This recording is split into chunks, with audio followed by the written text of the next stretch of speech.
some doors for some people.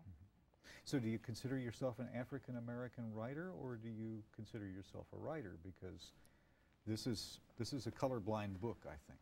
Well, I consider myself a writer. I can write about any subject, I think, and I can write about white people. I can write about you know, Asian people. But there are more white authors in this country than there are African American authors. So yeah, she helped us along. She made the publishing houses see that there's a big market out there. Right. Made them pay attention. Yeah. That's right. Made them understand that money could be made. And that yes. was something nobody understood before. Lots of money. Yeah. Yeah. And they're seeing that. So where did the school come in? You're laid off. You got the, Fordham. I go back to work, and I'm working for a hotel company, and it's fun because I get to travel all over the world, and that's great. But you know, I need some more money. And in order to do that, you know, I'm looking in the paper every week. In order to do that, everybody's asking for a degree, which I didn't have. So I said, okay, I'll start you had life slow. experience, but no, but no degree. Right. Okay. So I started going to Fordham, and I don't know, 3 nights a week, and it was hard because I was getting home to 10, 11 o'clock at night, and I have a young daughter. Well, and what made you keep going? I enjoyed it, and once I put my mind to something, I'm just going to go ahead and finish it. And the money. Yeah. I wanted more money.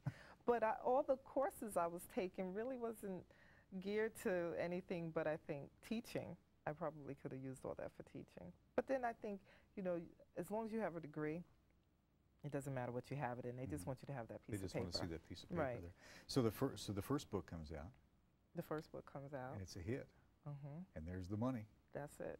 But I had stopped going to Fordham. Anyway, I couldn't afford it anymore. I said I have to wait a year or two and then go back, save up some more money. Will you? I think I might. I think once my daughter's finished, we're gonna go to college together, I think. But was there a class? Was there a time? What was it? All of my somebody had to. Well, just being somebody had to see what was going on. Soaking up all this literature. I was involved in creative writing courses and African American literature courses, and I was just really into it. And yeah, my professor started looking at my stuff and said, you know, you're really good. And you just go, oh yeah, sure. And she said, you really should try to get published. And that's when I started really saying, yeah. You really got serious. Yeah, about really got serious. Not just a query letter, you know, two or three queries a year. I just started bombarding everybody. Did you have to deal with a lot of rejections? 2 big folders full of rejection letters. All on sugar? All on sugar. Really? Yep. Well, who was it who finally said that this is something worthwhile? Who was it who finally got your attention? James Vines. Yeah. That's my agent. But some agents came back and said, this is really good work, but you know, it's not what we're really looking for, because sugar is very literary, and the African American writers out there, they're doing pop fiction that sells very quickly. Right. And that's what they were looking for. One agent even said, they're writing about trips to Jamaica and having fun and you know, relationship stuff. Yeah. And so they didn't want to take the chance. That's what basically they were saying. We don't want to take the chance and put the time and effort that's going to be needed to push this book. Did they want to change anything about your original manuscript? Was there anything, or was it pretty much okay? Well, most of them really liked it, but I had one agent that sent me a letter and said, I want you to read what's out there now, make some changes, and then get back to me. Yeah.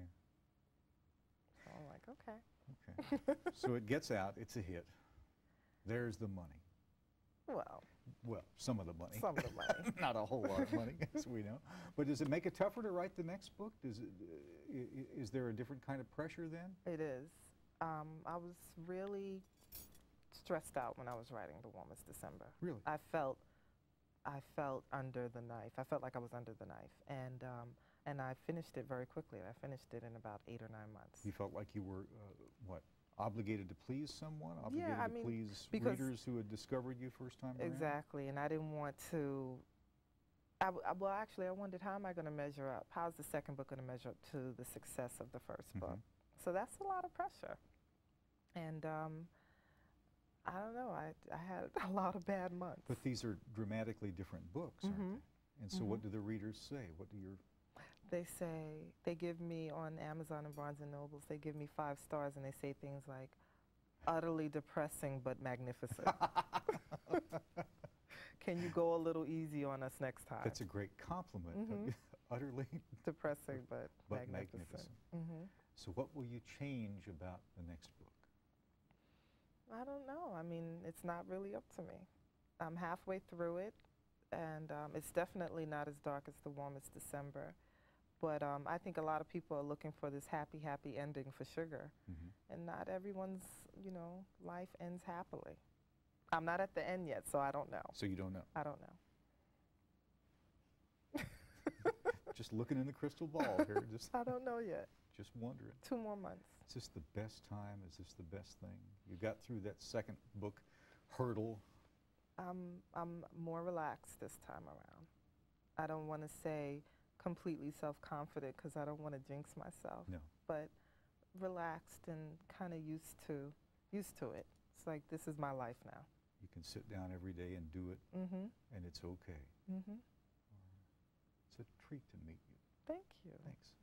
Good luck to you. This is, it's utterly depressing, but it is magnificent. Thank you very much. It really is. It's a pleasure to read and a pleasure to meet you. Thank you. Thanks. Bernice McFadden. Next time. See you then. Have a good night.